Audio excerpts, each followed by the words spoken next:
दोस्तों नमस्कार। जय हिंद जय भारत। नाम रमेश सिंह, ठगी पीड़ितों की आवाज़ संगठन का राष्ट्रीय अध्यक्ष, संगठन का संस्थापक। आज फिर आप लोगों के बीच में उपस्थित हुआ हूं और देखा जाए भुगतान को लेकर के जहां एक बड़े आंदोलन की तैयारी बड़े स्तर पे चल रही है, कुछ लोग चाह रहे हैं कि आंदोलन तेजी के साथ शुरू किया जाए और जल्दी किया जाए। और अक्सर होता एक ही चीज़ है, जल्दबाजी में कहीं ना कहीं हम अपना नुकसान कर लेते हैं। जल्दबाजी में ना तो ठोस वो योजना बन पाती है, ना रणनीति बन पाती है, और जल्दबाजी में कहीं ना कहीं हम पहले भी धोखा खा चुके हैं और फिर हम जल्दबाजी में है कि अतिशीघ्र इस चीज़ को शुरू किया जाए। नहीं, अभी फरवरी में तो देखा जाए महाकुंभ की वजह से उत्तर प्रदेश में एक बड़े आंदोलन की जो तैयारी फरवरी में थी वो परमिशन नहीं मिल पाई, लेकिन मार्च में एक बड़े स्तर की तैयारी चल रही है। लेकिन अब ये राज्य स्तर से काम चलने वाला नहीं है, ये हमें एक बहुत बड़े स्तर पे निवेशकों के भुगतान, चाहे वो कोई चिट फंड कंपनी हो या क्रेडिट कोऑपरेटिव सोसाइटी हो, चाहे वो यूपी हो, उत्तराखंड हो, बिहार हो, छत्तीसगढ़ हो, झारखंड हो, हरियाणा हो, गुजरात हो, वेस्ट बंगाल हो, असम हो, हिमाचल हो, या अन्य जो भी हमारे देश में राज्य हैं जहाँ पे योजनाबद्ध तरीके से बारी बारी गरीबों को, सीधे साधे भोले भाले लोगों को विभिन्न चिट फंड कंपनी एवं क्रेडिट कोऑपरेटिव सोसाइटी के द्वारा अपना शिकार बनाया गया। चाहे वो राज्य की सरकार हो या केंद्र की सरकार, ये केवल मूक दर्शक बनी देखती नहीं रही, बल्कि इन ठगों को लगातार संरक्षण, वहीं जहां एक विश्वास भरोसा हमें अपनी सरकार और अपनी एजेंसी और अथॉरिटी पे था, वो कहीं ना कहीं अब टूटता हुआ सभी को दिख रहा है कि इतनी एजेंसी और अथॉरिटी सब होने के बाद में ये ठग कैसे हिंदुस्तान के भोले भाले लोगों को अपना शिकार बनाए। कहीं ना कहीं इससे एक चीज तो साबित होती है कि बगैर इन एजेंसी और सरकार के संरक्षण के बिना इतना बड़ा स्कैम संभव नहीं है। तो जिम्मेदारी भी सरकार की बनती है। जहां हमारा संगठन और कुछ अन्य संगठन भी लगातार सरकार के ऊपर प्रेशर बनाने के लिए लीगल प्रोसेस में कार्रवाई कर रहे हैं। लीगल प्रोसेस के साथ साथ बहुत सारे ऐसे संगठन हैं जो सुप्रीम कोर्ट भी गए, चाहे वो सहारा इंडिया को लेके हो, चाहे पीएसएल इंडिया को, या अन्य बहुत सारी कंपनियों को लेकर के हाई कोर्ट गए, सिविल कोर्ट गए, उपभोक्ता फोरम गए। लेकिन इन सारी आदेश, कागज पे आपको न्याय मिला, कागज पे आपको सब कुछ मिला, लेकिन रियल में जो जमीनी हकीकत है वो कहीं ना कहीं निराशाजनक रही। कागज पे न्याय मिलना एक अलग चीज़ है, लेकिन रियल में आपको न्याय मिलना एक अलग चीज़ है।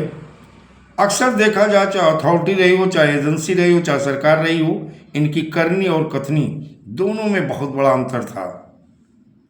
लेकिन अब ऐसा नहीं होगा। इस बार आर पार की लड़ाई होगी और निवेशकों का भुगतान सन 2025 सुनिश्चित ही करना होगा। और अब एक बड़ा आंदोलन हर राज्य से, और मुझे लगता है कि सरकार को भी अब समझ लेना चाहिए कि बहुत हो चुका है।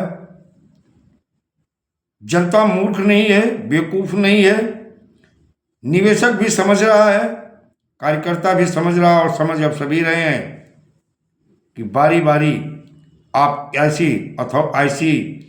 कंपनी और क्रेडिट कोऑपरेटिव सोसाइटी को रजिस्टर करके आप जीएसटी भी ले रहे हो, टैक्स भी ले रहे हो, और इनकी प्रॉपर्टी संपत्ति अटैच करके वो धन भी आप अपने खजाने में भर रहे हो। और हमारा जो जमा करता है, जो एक एक पैसा अपने बचत की थी, अपने लिए, अपने बच्चों के लिए, अपने सपनों को पूरा करने के लिए, उनके सपनों को आज आपकी अथॉरिटी हो या सरकार हो या एजेंसी जो भी हो, ये उनके सपनों के साकार होने में बाधा बन रही है। तो अब ऐसा नहीं चलने वाला है। निश्चित जान लीजिएगा कि मार्च से आपको वो रूपरेखा निवेशकों की और कार्यकर्ताओं की दिखेगी, जो आप आराम से निवेशकों के धन को इन ठगों के माध्यम से लुटवा कर खजाना भर रहे हो और इन्हें भगा रहे हो और इन्हें बचा रहे हो। आप अपनी कुर्सी संभालिएगा। जनता राज्य से लेके केंद्र तक ये पीड़ित जमाकर्ता और कार्यकर्ता आपकी कुर्सी को हिलाएंगे ही नहीं, व्यवस्था परिवर्तन भी करेंगे और सत्ता परिवर्तन भी करेंगे। और जब जनता एकजुट होती है, एक मत होती है, और जब उसकी पीड़ा को, जिसे हम चौथा स्तंभ कहते हैं मीडिया, वो भी सरकार और सत्ता के इर्द गिर्द घूमने लगे, जनता की पीड़ा को ना उठाए, इतने बड़े स्कैम और इतना अरबों और खरबों का स्कैम हो जाए, और हमारी वो मीडिया, जिम्मेदार मीडिया, आज एक भी न्यूज चैनल जो नेशनल चैनल है, इनकी पीड़ा को नहीं दिखा रहा है, सत्ता की गुलामी में जुटा हुआ है। तो कि जनता, आम नागरिक के सामने एक ही विकल्प बनता है क्योंकि वो जनमत के माध्यम से आवाज उठाता ही नहीं है, बल्कि एक ऐसा आंदोलन करता है कि आंदोलन के सामने सत्ता को घुटने टेकने पड़ते हैं। और बड़े बड़े, मैंने पहले भी कहा था, बड़े बड़े ऐसे क्रूर लोग जो थे, वो आंदोलन के सामने झुके ही नहीं, बल्कि घुटने भी टेके और अपनी गलती का एहसास किया। तो आज फिर एक बार अपने चैनल के माध्यम से सावधान कर रहे हैं ठगों को भी, और सब ठगों को बचाने वालों को भी। सावधान हो जाओ, मार्च के बाद ठगों को बचाने वाले की खैर नहीं, और ठगों की तो वैसे भी खैर नहीं होगी। सन 2025 पीड़ित जमाकर्ताओं के संपूर्ण भुगतान का वर्ष होगा, और इसके लिए सरकार भी तैयार हो जाए और एजेंसी अथॉरिटी भी तैयार हो जाए कि भुगतान लेके रहेंगे।